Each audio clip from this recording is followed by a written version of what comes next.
Welcome to the Defense and Aerospace Report. We're continuing our coverage of the 8th Halifax International Security Forum in Nova Scotia, Canada, and we have with us James Appathurai, who is the Deputy Assistant Secretary General of NATO for Political Affairs. That's a really short title. There's actually more. I'm also Special Representative to the Caucasus and Central Asia, but you nailed the first part. It's as if your first job was not big enough that you got that, because the Caucasus are an easy place. I understand. Central Asia too. Yeah, Central Asia. It's like, so let me start. And it's always great seeing you, and we always have a good time at these things, and you have a tremendous sense of humor. There are some people in the conference who have a little bit less of a sense of humor, obviously, about the outcome of the election. There is a lot of concern here. It is the president-elect, and everybody has an optimism that, as Joe Joffe, the Desight editor, just told me, as of today, he could actually go on to become the best president of the United States. And, hey, you got no choice. But bearing that in mind, there are concerns. There are a lot of NATO folks over here, and a lot, 70 nations represented, but many from the NATO alliance. What are some of the concerns from a senior NATO leadership standpoint? And we understand that Mr. Trump did call Jens Stoltenberg the Secretary General. Talk to us a little bit about the phone call, and what is the expectation from the alliance kind of going forward here? So three things: the concerns, and I would say there are probably four baskets. One concern is from the Baltic states and Poland, the other eastern countries, that Russia will make a play, thinking that the president-elect won't be as strong on NATO assurances.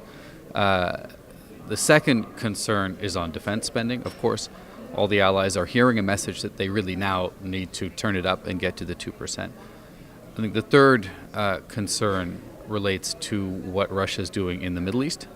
And what we see in Aleppo right now is a huge increase in what I think many people consider to be attacks that break the laws of war. And then finally, the other concern is how the European Union is going to develop. This idea of strategic autonomy that the EU talks about hasn't been well defined. But if they feel that they have to go it alone, we have a real problem, because they don't have the capability to go it alone. So all of these things are the concerns. Second is the phone call. The Secretary General spoke to the president-elect. The reports I've gotten have been very positive.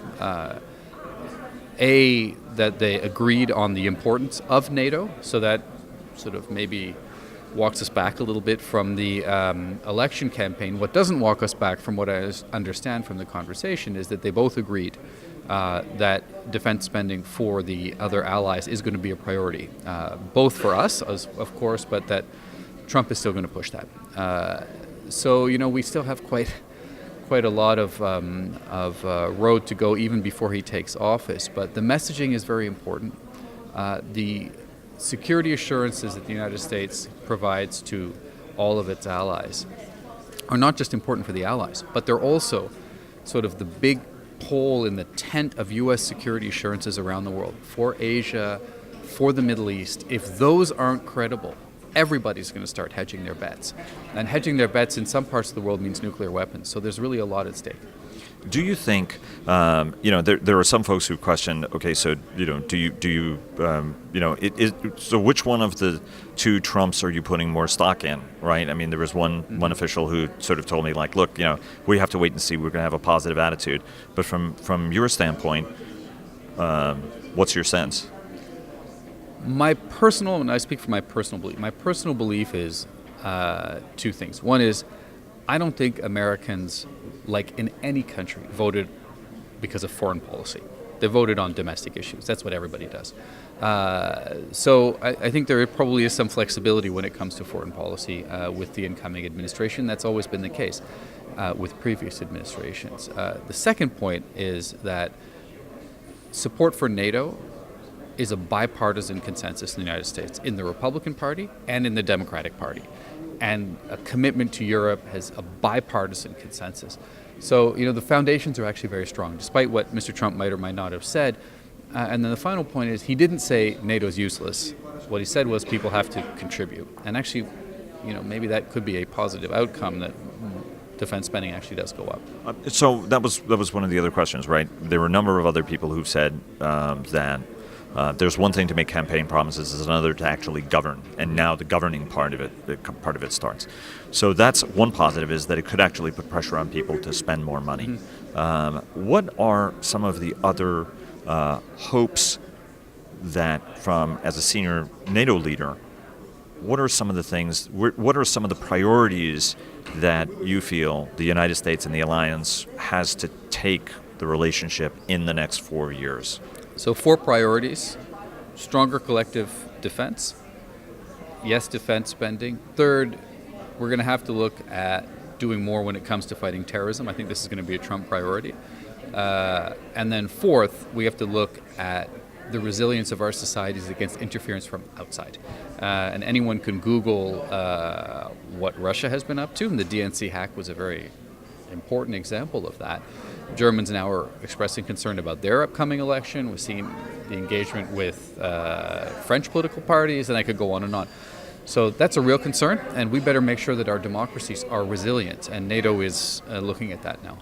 From a strategic messaging standpoint, you and I over the years have talked about the importance of it. The Russians have gotten very, very good at information, disinformation campaigns that are very, very sophisticated.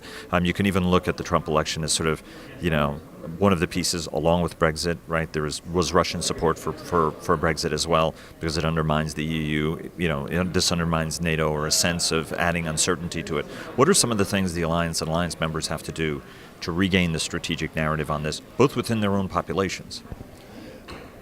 This is a real priority, and you're quite right that Russian disinformation is much, much more sophisticated than it used to be. It targets individual groups with sophisticated messages. It's not what it used to be. So we need to fight back. One of the most important aspects is simply admitting you have a problem, like the alcoholics. We have not wanted, I think, to really face the fact that there's an active campaign inside of our countries. That has now changed. The EU has had very serious discussions about it. We now at NATO are having very serious discussions about it. So that's step one. The next steps are really for national governments. It's not for NATO to get involved. But what we are doing is, at least from NATO's point of view, pushing back on every inaccurate story. Myth busting, as we call it. They say something untrue, we respond. And we respond online as well. And that has proven very effective. So, as I say, step one is understanding and analyzing. Step two is for national governments, most of all, to push back. James, thanks very much for spending so much time with us. Thank you.